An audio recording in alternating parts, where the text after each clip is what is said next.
أعوذ بالله من الشيطان الرجيم بسم الله الرحمن الرحيم والصلاة والسلام على سيدنا Muhammad وآله الطيبين الطاهرين. En el nombre de Dios, el compasivo, el misericordioso, que las bendiciones de Dios sean con el profeta del Islam Muhammad y los inmaculados de su descendencia. Dice el imam Ali ibn Abi Talib alayhi salam en un hadiz transmitido en la sección de máximas de sabiduría o hikam del libro Nahjul Balagha: إذا استولى الصلاح على الزمان وأهله. Si es que la rectitud impera en un tiempo y sobre su gente, ثم أساء رجل الظن برجل, y entonces una persona piensa mal de otra, un hombre piensa mal de otro, برجل لم تظهر منه حوبة, piensa mal de un hombre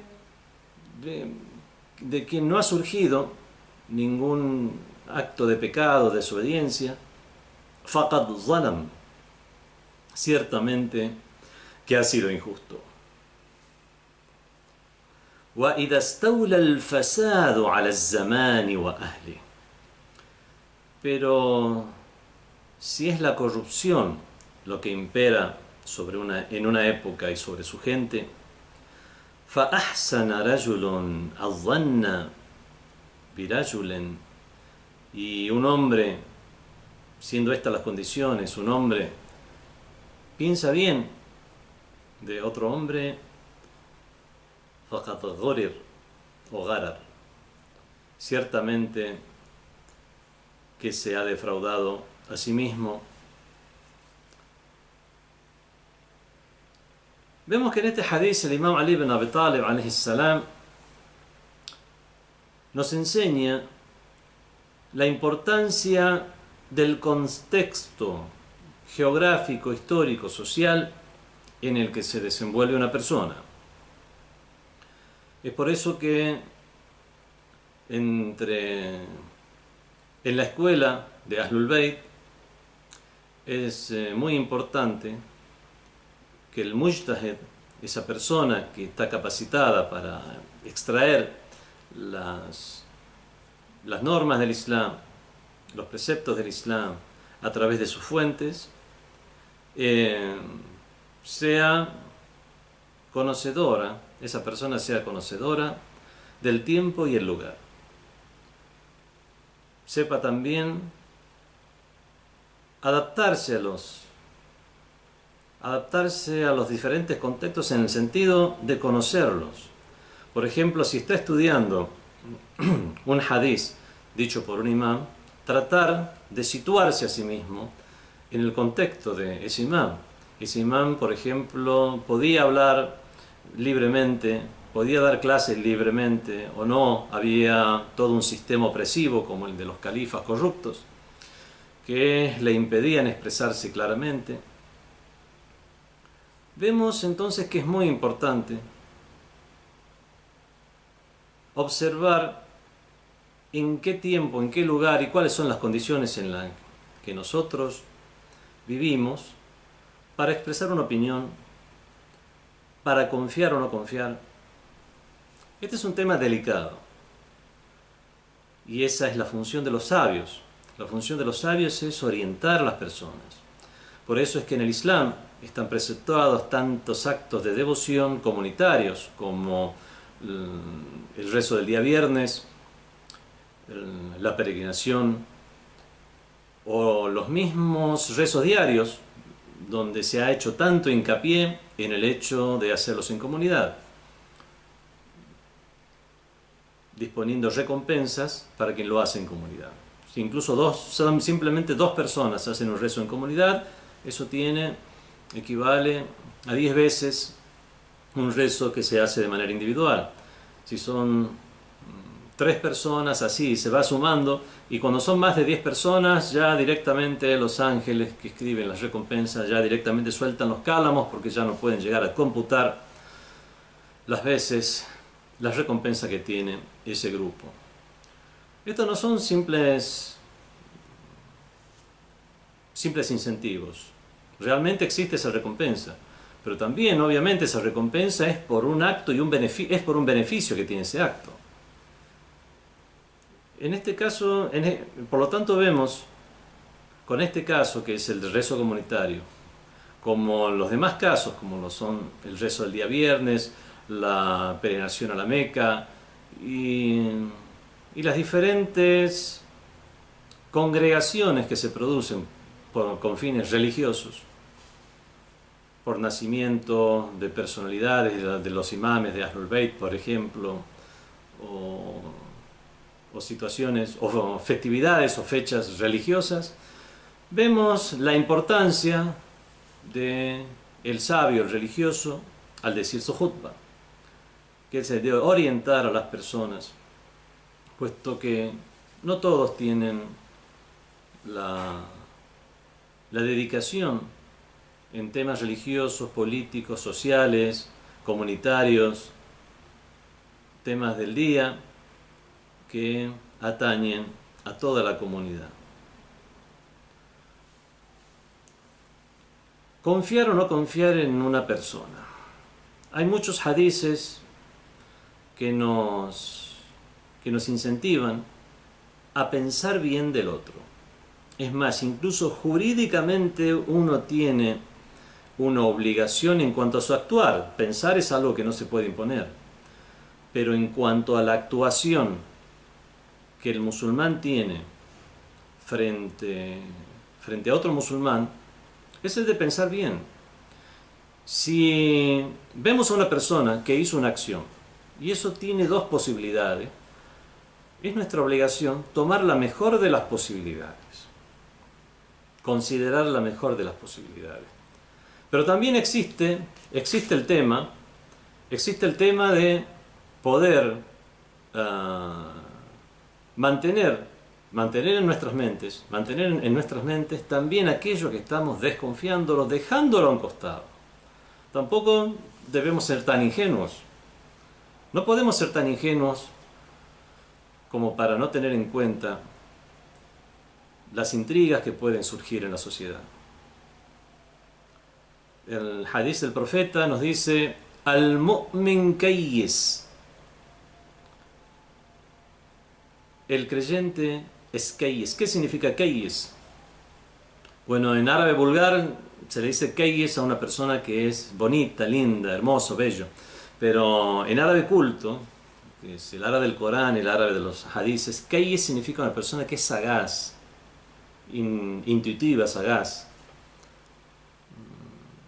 Astuta no, porque astucia puede tener una connotación negativa. El creyente tiene que ser sagaz, por lo tanto no debe ser ingenuo. Por lo tanto, puede tener en cuenta, dejar en su propia mente a un costado, no hacer efectiva esa desconfianza que tiene. Simplemente tenerlo en cuenta, pero en la práctica tiene una obligación ya de actuar según la mejor de las opciones que podía elegir ante el comportamiento de otro, que podía llegar a suponer ante el comportamiento de otro. En muchas narraciones nos ha llegado esto, también está en la Sharia.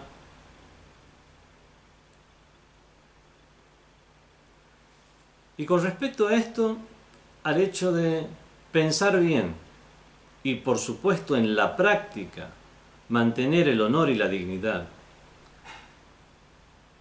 del creyente, citamos el hadith en el cual el profeta del Islam, Rasulullah sallallahu alayhi wa alihi, estaba en la Meca, vio a la Kaaba y dijo: Marhaban biki min baytin ma a'zamaki wa a'zama hurmatuki. Bravo por ti, oh casa, que eres tan majestuosa, la Kaaba, aquella edificación a la cual los musulmanes nos dirigimos 5 veces al día al rezar, la cual Dios dispuso como orientación, como qibla para todos los musulmanes en sus actos de adoración. Marhaban biki, bravo por ti, min beitin ma a'zamaki, qué casa más grandiosa, wa a'zama hurmatuki, y qué grandiosa es tu hurma, tu condición sagrada, tu venerabilidad, tu respetabilidad. Wallah, por Dios, es el profeta el que está jurando. Wallah innal mu'mina a'zamu hurmatan minki. Juro por Dios que el creyente, un creyente común, cualquier persona creyente, un creyente tiene más respeto o tiene más venerabilidad, a'zamu hurmatan minki, que tú. عند الله عز وجل, ante Dios imponente y majestuoso. ¿Por qué? لأن الله حرم منك واحدة, puesto que Dios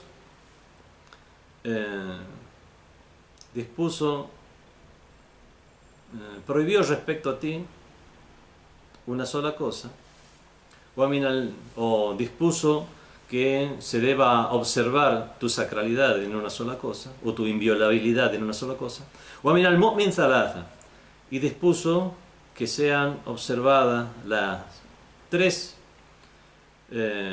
cuestiones respecto al creyente en cuanto a inviolabilidad.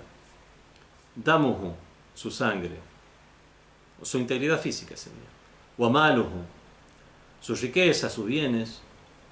Wa an yuzan bihi zannasu, y que no se piense mal de él.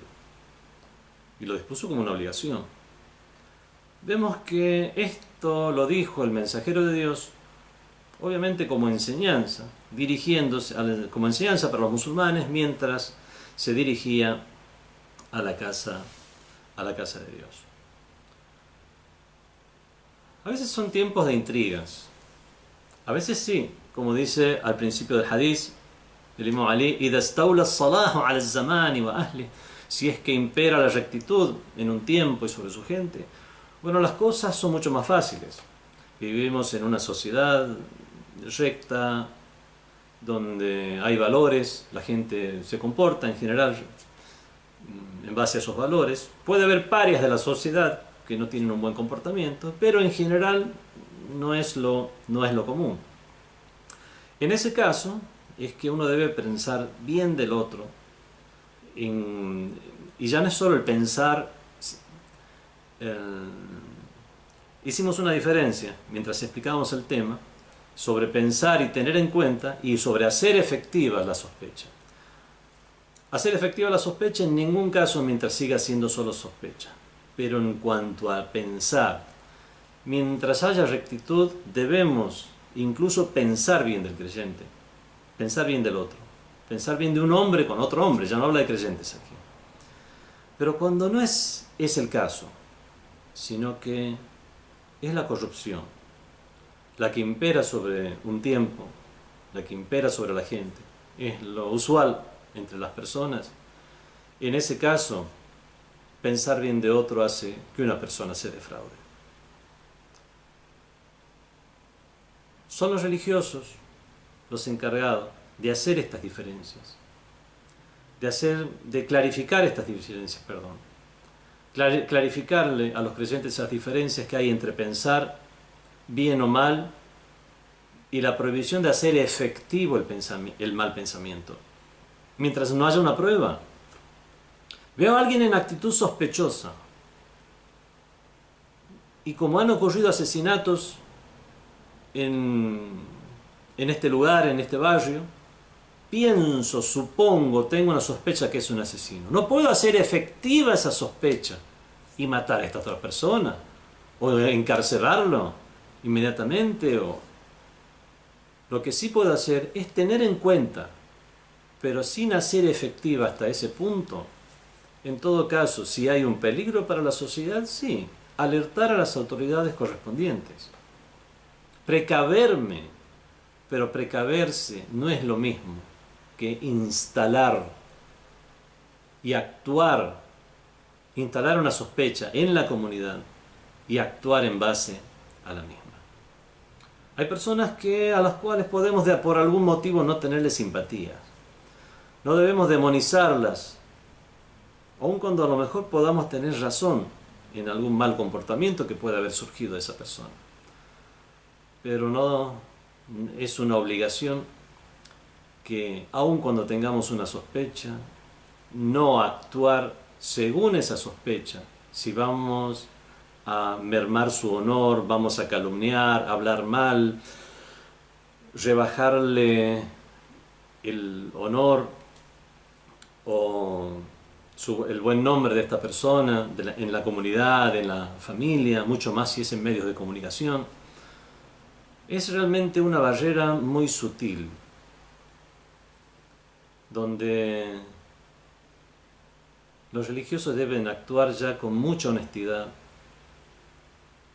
para tampoco no ser ingenuos y también mantener la respetabilidad de una persona, sobre todo si es un creyente.